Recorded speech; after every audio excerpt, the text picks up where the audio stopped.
Secrets of the Obscure changed up the upgrade system in Guild Wars 2, removing special bonuses from runes and then replacing them with a new type of item called a relic. This gives players a great deal of customization and choice when it comes to what attributes they'd like, and also which special bonus they'd like to pair that with. With that in mind, let's dive into some of the most powerful runes and relics in the expansion, mostly within the context of PvE, but yeah, you'll actually see that the same similar faces do tend to pop up in other game modes as well.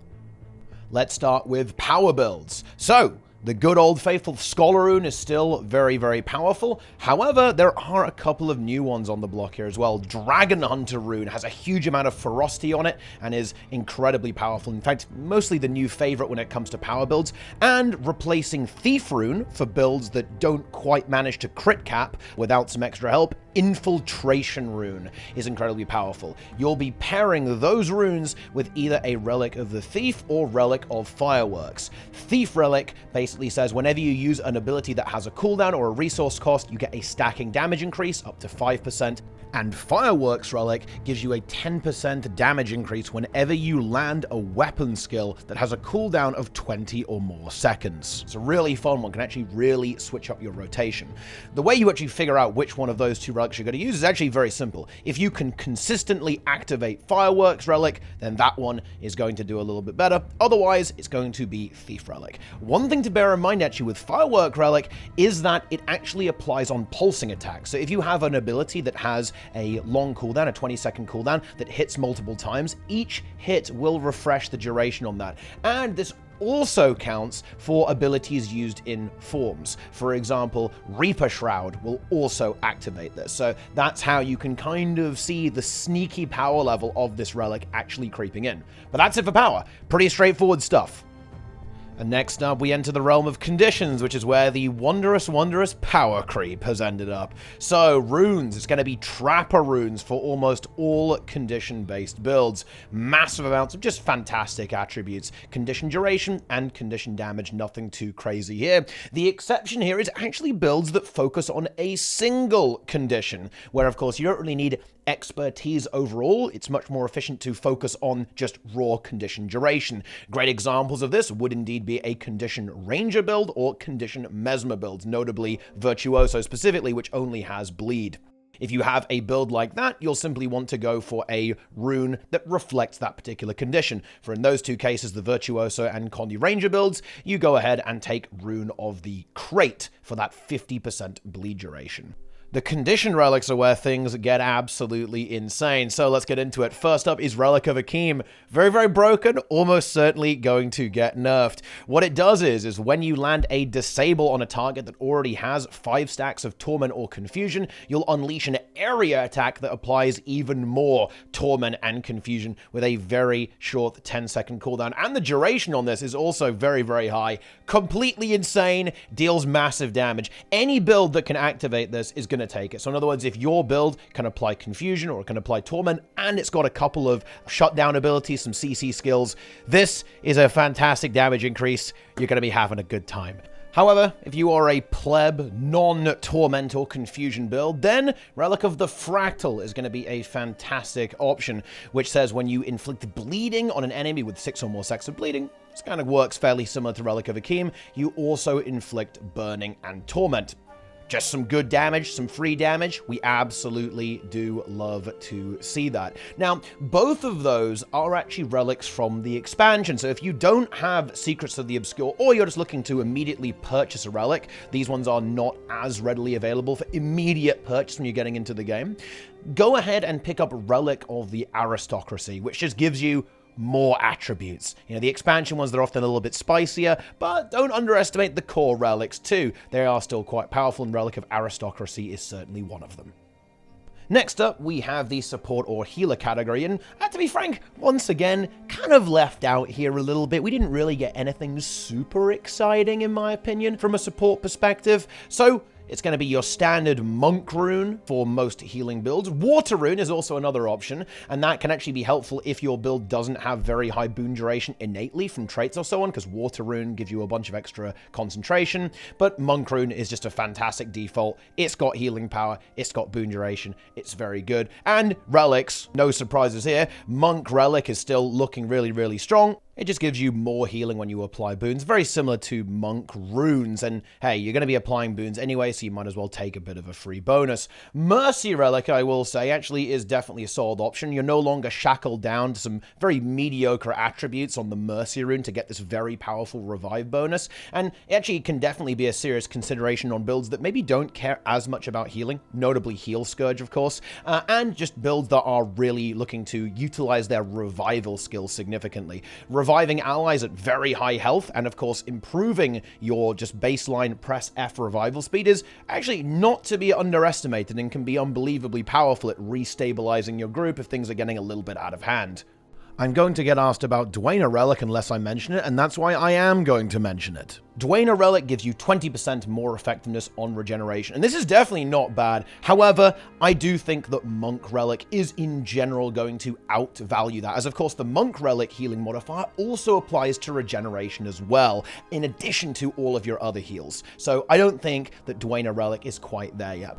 Finally, I have a special bonus category, and these are some of the relics that I consider to be very, very powerful, and you'll definitely see them pop up in other game modes other than PvE, and just in general, I think are quite fun to play around with. So let's take a look. First up, we have Relic of Speed. This relic functions very similar to the Rune of Speed previously, before it was removed from the game and replaced by the relic.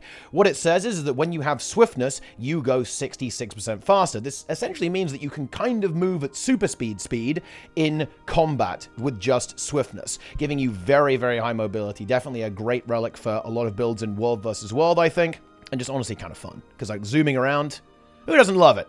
Next up, Antitoxin Relic. Again, something we're going to see popping up, I think, in the competitive game modes. What it does is it says that whenever you remove a condition, you remove an extra one with a 10-second cooldown. Did, of course, get nerfed, but make no mistake, it is still a powerful effect that, if utilized correctly, can certainly improve your condition cleansing powers somewhat significantly. And bear in mind, this is actually a generic application, so if you remove a condition in any way, including combo finishes, this will activate, making this a pretty powerful effect, actually, a very versatile, powerful effect. Next up, I think, is going to be Relic of Mabon. Now, this arguably could have been brought up in the support category, but I opted not to because it is actually confirmed to be bugged. So, Relic of Mabon says that whenever you apply Might, you gain a stack, and after you have 10 stacks of this buff, all of your Might stacks are 25% stronger for a few seconds, after which you lose all of your Might and the cycle repeats itself. Now, right now, this actually applies to all Might you apply, including Might on allies, making it essentially incredibly overpowered for any kind of healer support build style thing. Absolutely broken. However, it is confirmed that this is not how it's supposed to work. It's supposed to be only Might on you, right? Which is pretty mediocre, to be honest. Not really the best thing in the universe.